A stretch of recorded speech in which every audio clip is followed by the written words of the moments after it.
Welcome back, aspirants, to Ethical Point. So I want you to think of a time when a well-meaning public policy just completely failed because it was way too rigid. Or, on the flip side, a time when a highly efficient government system entirely ignored the absolute poorest citizens it was actually meant to help. That friction right there, that is exactly what we're dissecting today. We're bringing you a crucial explainer that strikes right at the heart of General Studies Paper IV. We are tackling the ultimate administrative dilemma. How on earth do you balance ruthless efficiency with an unwavering moral compass in public service? It's the classic head versus heart debate, right? But with real lives, real communities, and, let's be honest, real tax dollars on the line. As an aspiring civil servant, you know you can't just be a good person with noble intentions. You've got to be a highly effective administrator who actually gets things done. So let's dive into this by looking at exactly how the UPSC tests this really delicate balance.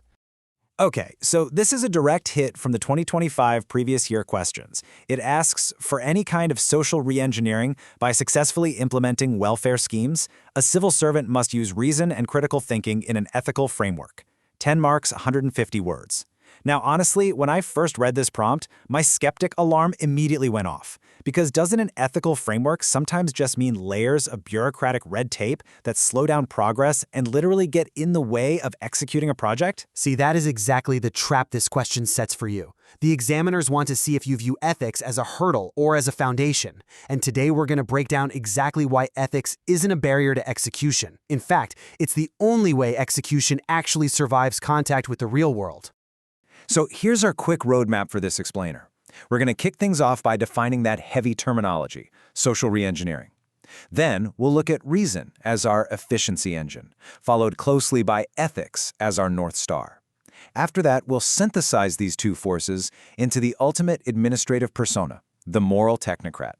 And finally, we'll wrap the whole thing up with a highly tactical mains exam action plan to help you actually secure those top marks on paper. Let's jump right into Section 1, because before we can even think about applying ethics or reason, we really need a layman's definition of social reengineering. I mean, it sounds a bit like something straight out of a dystopian sci-fi novel. What does the UPSC actually mean when they throw this term around?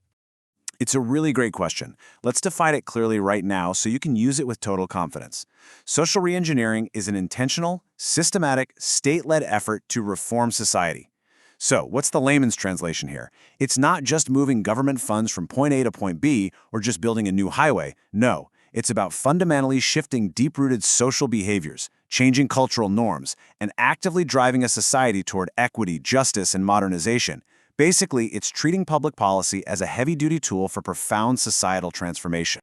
And because this is such a delicate, massive process, a civil servant has to navigate between two very dangerous extremes. On one side, you have the inefficient idealist. This is someone with a bleeding heart who mechanically follows the rules and worries so much about pleasing absolutely everyone that they just can't execute. Think of an administrator who halts a desperately needed rural hospital project forever just because of some minor local protests. But then, on the other side, you've got the cold technocrat. This person treats citizens purely as data points, optimizing for execution, but completely devoid of any moral duty. This is the officer who would literally bulldoze a tribal village without a second thought just to meet an infrastructure deadline. Right, so the ultimate goal is to avoid both of these destructive traps. Let's move on to Section 2 and see how this builds into our first major pillar. Section 2, Reason, the efficiency engine. Now, I'm going to argue that in a country as impossibly vast and complex as India, logical rigor and technical expertise are really all you need to fix the welfare landscape. You just need a system that works at a massive scale without crashing. Take the public distribution system, or PDS, for example. It perfectly proves this point. If you apply critical thinking and cold hard reason here, you immediately move away from those one-size-fits-all mandates that always fail on the ground. Instead, you adapt to real ground realities, like seasonal labor migration. You implement EPOS machines and other authentication. You use data-driven targeting to eliminate leakages, spot duplicate entries, and just stamp out corruption, which, as you can see, is a massive priority. That right there is pure, unadulterated reason solving a massive logistical nightmare. You're absolutely right. Reason is totally non-negotiable.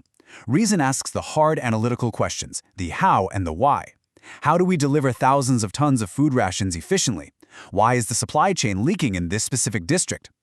Always remember this crucial exam tip. In administration, reason equals scalability. It provides context-specific decision-making based entirely on facts. But, and this is a massive but, scalability and efficiency just aren't nearly enough if you forget exactly who it is you are serving. And that brings us seamlessly to Section 3, Ethics, the North Star. I'm going to shift the debate here for a second, because applying raw reason without an ethical framework isn't just incomplete, it's fundamentally dangerous. It leads to exclusion, marginalization, and ultimately total policy failure. To fully understand this ethical framework, we have to grasp the concept of distributive justice. In layman's terms, this simply means ensuring a fair share of resources, particularly for the most historically vulnerable among us, and actively preventing the powerful from just hoarding those benefits. Notice that focus on inclusive development. That is the core goal. Ethics acts as a safeguard, ensuring that in our blind pursuit of efficiency and data, basic human dignity is never, ever compromised. Let's ground this in reality with the Samagra Shiksha Abhiyan, the National Education Mission. An ethically guided approach here isn't just about building brick-and-mortar schools efficiently or under budget. It's about building inclusive, non-discriminatory schools where every caste and gender feels genuinely safe. It purposefully prioritizes access for vulnerable groups and balances competing community interests with complete transparency. Ah, I see the distinction now. So reason is what actually builds the school on time and on budget, but ethics is what ensures the right kids are actually allowed inside to sit at those desks.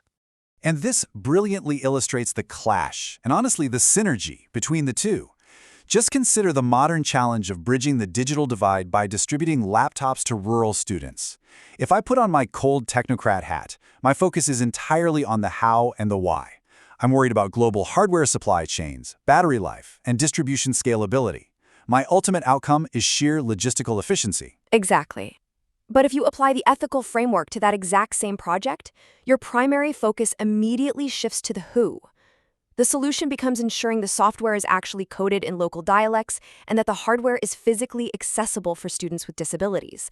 The ultimate outcome? Trust and social cohesion. Efficiency gets the laptop shipped to the remote village, for sure, but ethics ensures the student can actually read the screen and use it to change their life.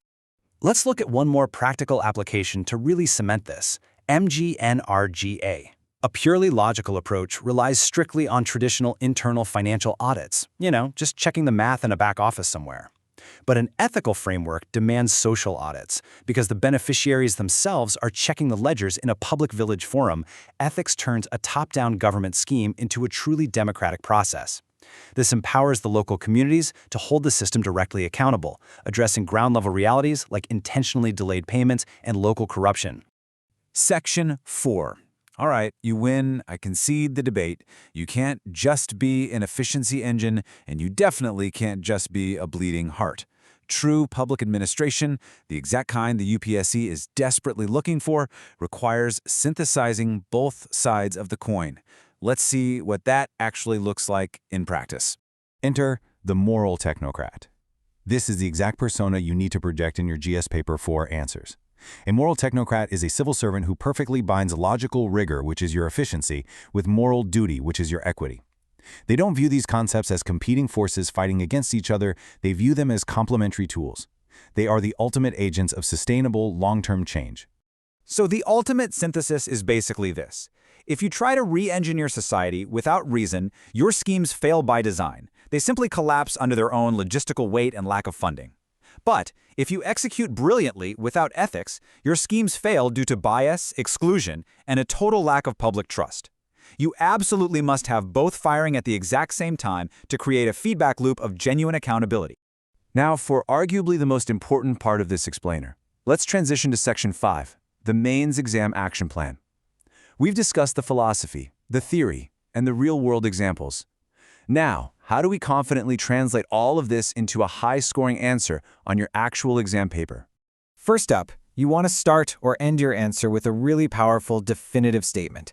I highly recommend you memorize this exact quote from the source material. Social reengineering is not merely about shifting resources, it is about shifting social behavior and equity.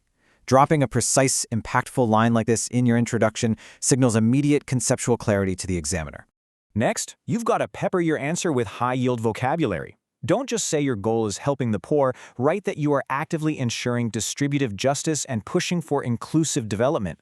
Instead of saying you'll just check the math and make things work, use strong terms like good governance and accountability to bridge the digital divide.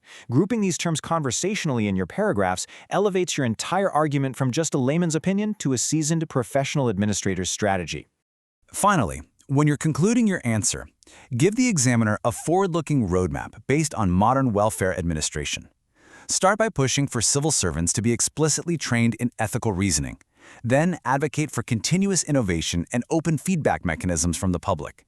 Pair all of that with incredibly strong, data-driven governance. There is your reason. And ground it all in deep field engagement and empathy. There is your ethics. This shows you aren't just identifying problems on paper, you are providing structured, actionable solutions for the real world. As we wrap up this explainer, we want to leave you with a scenario to really ponder for your own civil service journey. When efficiency and equity inevitably clash in your future district, which will be your North Star? How will you resolve that tension? It truly is the ultimate test of the moral technocrat. Thank you so much for joining us on Ethical Point. Keep synthesizing reason and ethics in your studies, and we will see you in the next explainer.